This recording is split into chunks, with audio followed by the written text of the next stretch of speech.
Hello guys, start करते हैं हमारा न्यू चैप्टर अर्थमेटिक प्रोग्रेशन। देखते हैं अर्थमेटिक प्रोग्रेशन होता क्या है। नया टॉपिक है आप सबके लिए।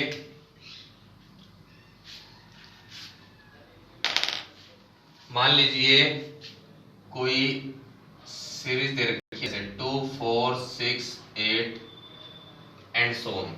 ओके, 2 4 6 8 10 ये पार्ट दे रखा है।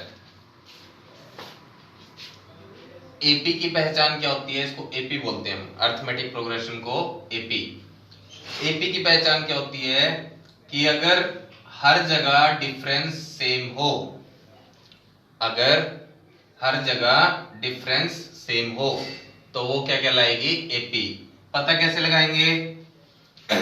सेकंड माइनस फर्स्ट चेक किया, 4 माइनस 2 2 आ गया, 6 माइनस 4 किया 2 आ गया, 8 माइनस 6 किया 2 आ गया। तो हर जगह सेम आ रहा है तो वो क्या होगी? एपी होगी। क्लियर है बात इतनी? तो एपी की पहचान होगी है। एक और एग्जांपल लेते हैं, 3 6 9 12। तो देखो चेक करो, 6 माइनस 3 3, 9 माइनस 6 3, 12 माइनस 9 ये भी 3।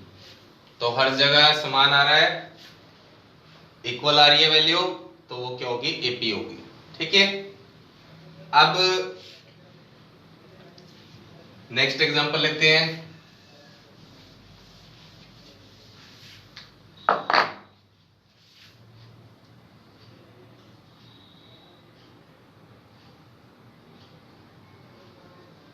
चेक करते हैं क्या ये एपी है। 4 माइनस 2 2 आया, 7 माइनस 4 3 आया। तो यहीं पे ही फर्क आ गया दोनों में, तो आगे जाके सेम आ जाए तो कोई बात नहीं, लेकिन ये एपी नहीं है। क्यों? क्योंकि डिफरेंस सेम नहीं आया। मेरी बात समझ रहे हो?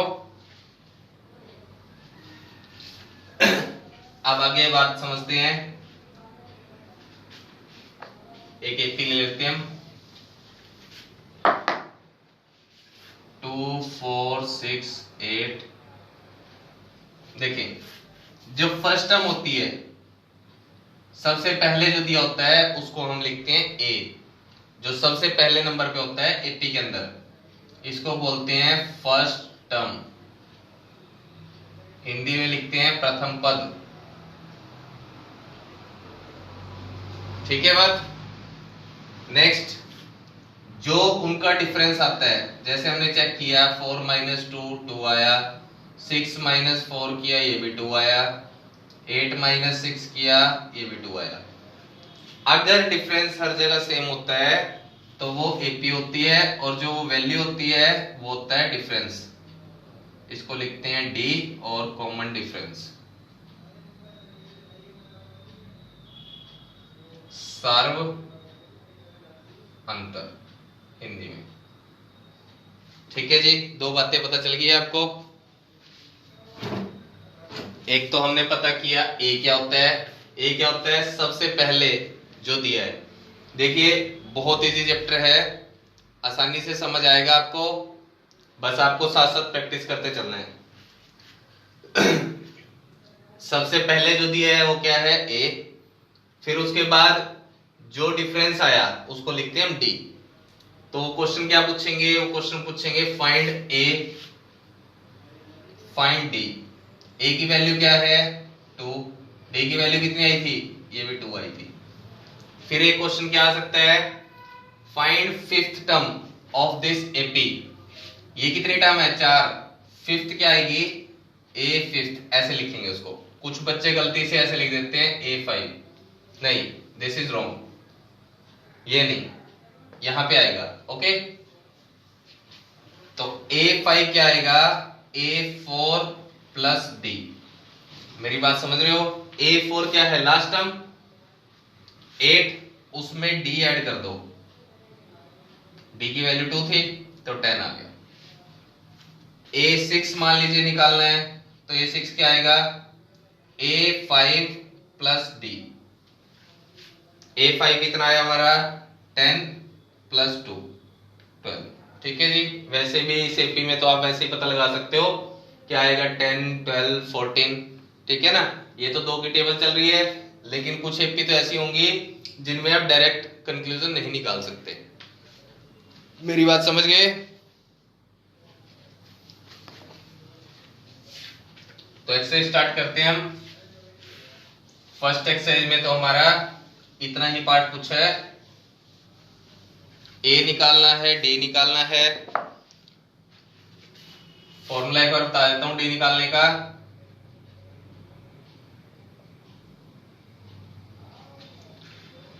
तो मान लीजिए ये तो है ए है फर्स्ट टर्म। ठीक है जी।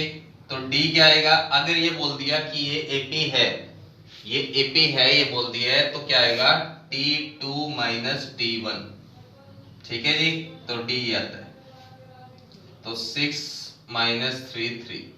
अगर आपको चेक करना है क्या एपी है कि नहीं है, तो उसका तरीका भी यही है, T2 माइनस T1, फिर टर्म 2 माइनस टर्म 1। ठीक है। टर्म 3 माइनस टर्म 2 और टर्म 4 माइनस टर्म 3। 3 बार चेक करके देख लेना, सेम आ गया तो वो एपी है, अदरवाइज नहीं है। ठीक है। एक्सरसाइज शुरू करते हैं।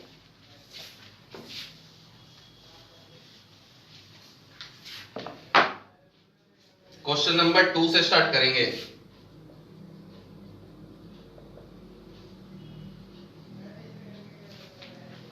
Write first 4 terms of the AP when first term A equal to 10, A 10 दे रखा है और D बोल रखा है 10। हमें निकालनी है फर्स्ट 4 टर्म्स। A है A2 निकालना है। A2 क्या आएगा? A plus D। ठीक है जी। उसमें अगले में D ऐड करते जाएंगे ना, जो भी टर्म है। 10 प्लस 10 20। फिर A3 क्या आएगा? A2 plus D। A2 में जो भी वैल्यू आई है A2 की, उसमें D अगेन ऐड कर देंगे 30। A4 क्या आएगा? डायरेक्ट कर सकते हो, अब बात समझ आ गई है तो 40। A5 40 plus 10 50। ठीक है जी। 4 टर्म निकालनी थी, ये हमने निकाल दी है। नेक्स्ट पार्ट में चलते हैं इसके।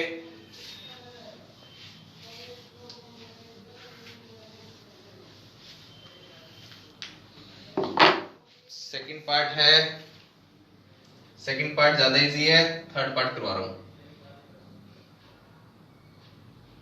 A की वैल्यू है 4 और D की वैल्यू है -3।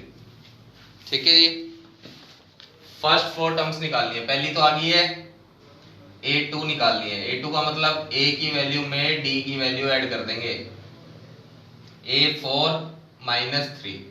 ऐड का मतलब होता है जो साइन है वही का वही आ जाएगा। ठीक है।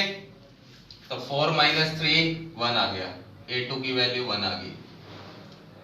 A3 A2 plus D। A2 की वैल्यू 1 आई है, D की वैल्यू -3, तो ये आ गया -2। A4 A3 plus D -2 -3 -5।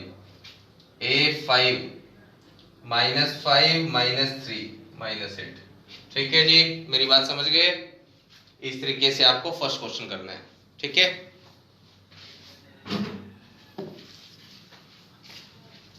Second question है ये। थर्ड क्वेश्चन पे आ जाएंगे। For the flowing AP right the first term and common difference. 3 1 -1 -3। Okay. वो बोल रहे हैं एपी है ये, कॉमन डिफरेंस और फर्स्ट टर्म लिखनी है। फर्स्ट टर्म तो ये होगी, देखो जी फर्स्ट टर्म आ गई है। डी निकालने का तरीका T2 माइनस T1। अगर एपी है तो बोल दिया है कि एपी है ये, तो 1 - 3 -2। ठीक है जी, तो डी की वैल्यू भी आ गई है और ए की भी आ गई है। इसका सेकंड पार्ट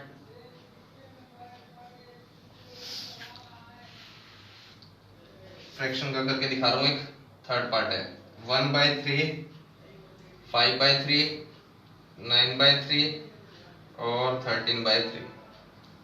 ठीक है जी, इसको सॉल्व करना है। ए की वैल्यू क्या आएगी?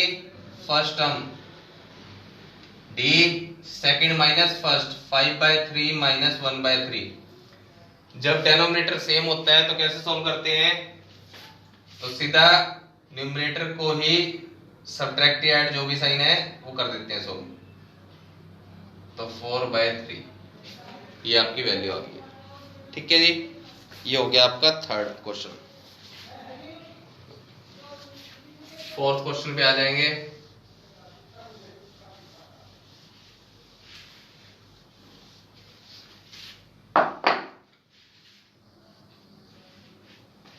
फोर्थ क्वेश्चन पूछा है which of the following are AP, if they form AP find common difference and write 3 more terms. इसके काफी सारे पार्ट हैं, कुछ पार्ट मैं करवाऊंगा, कुछ पार्ट आपको करने खुद। तो उन्होंने बोला है पता लगाओ कि इनमें से कौन सी एपी है और जो एपी है उसकी अगली 3 टर्म्स भी लिखनी है। 2, 4, 8, 16। क्या ये एपी है कि नहीं है?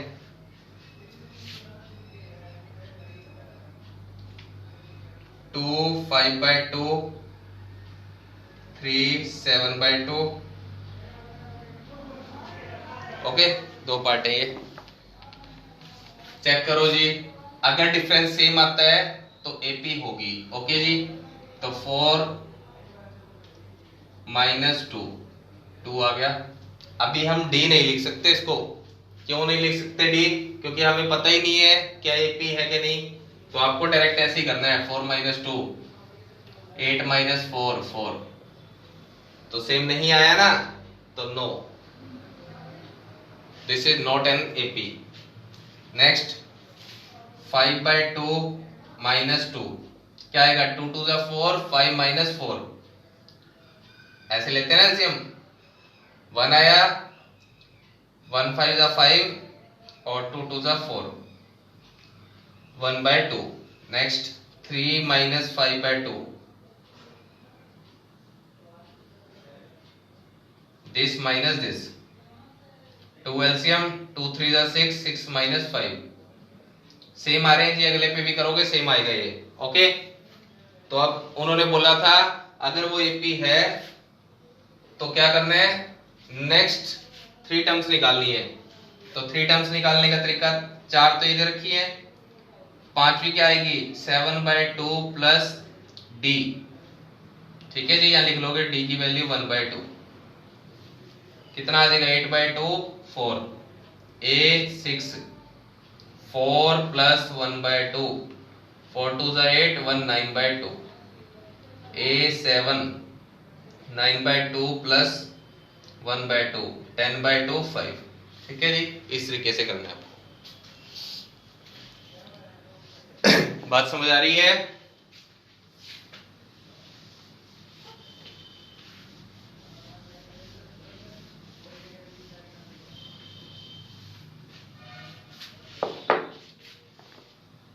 इसमें से आपको करवा रहा हूं मैं, रूट वाला पार्ट है fifth,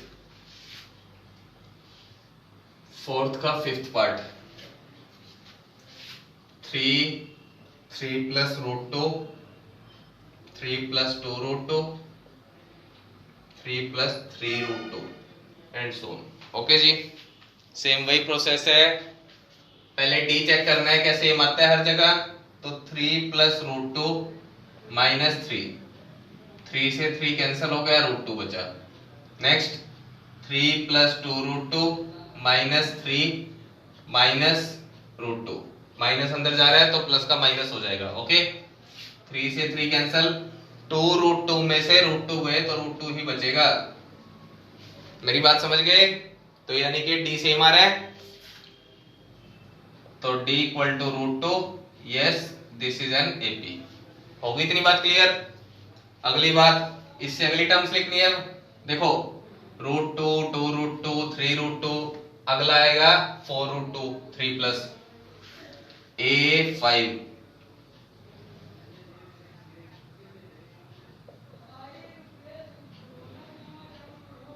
(4√2) A6, 3 plus 5√2, similarly A7, 3 plus 6√2।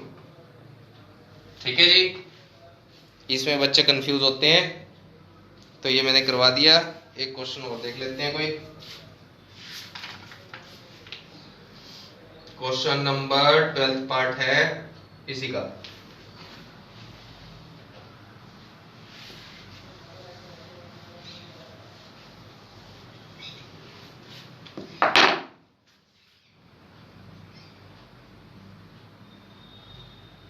√2, √8, √18 और √32 चेक करना है क्या ये एपी है कि नहीं है। अगर है तो इसका मतलब क्या होगा, इसकी अगली टर्म्स भी लिखनी है। तो चेक करो, देखो √8 को पहले अलग से सोल्व करना पड़ेगा, ऐसे ही √18 को। √8 अब याद हो जाना चाहिए आपको, 2√2 ये पेयर बना, ठीक है। नेक्स्ट 18, 3√2 जिसका पेयर नहीं बनता वो अंडर रूट के अंदर आ जाता है। 32, 2 16 और ये साफ दिख रहा है 4 4 जा तो 4√2 लिख दो इनको। √2, √8 को क्या लिखेंगे 2√2, इसको 3√2 और इसको 4√2। ठीक है जी, देखो 2√2 माइनस √2 कितना आएगा, √2 ही आएगा जी। 2√2 में से एक √2 गया तो √2 बचेगा। नेक्स्ट 3√2 में से 2√2 गया, कितना बचेगा √2, यानी कि सेम आ रहा है बच्चे, अगले में भी तो यही आएगा। तो d इक्वल टू √2, यस।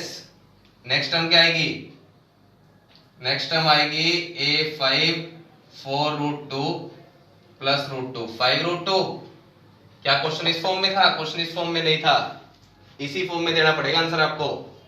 तो 5√2 की स्क्वायर करके देख लेना, वही आपका आंसर होगा। 5 5 जा 25, 25 2 जा 50, अंडर रूट 50। नेक्स्ट A6, 6√2, 6√2 किसके बराबर आएगा 72 के, 6 6 जा 36, 72। A7, 7√2, 49 98। ठीक है जी, अंडर रूट। ओके, ये आपकी 5.1 फिनिश हो चुकी है। ठीक है जी, उम्मीद करता हूं आपको समझ आई होगी। आज इतना ही करते हैं। थैंक यू सो मच बेटा।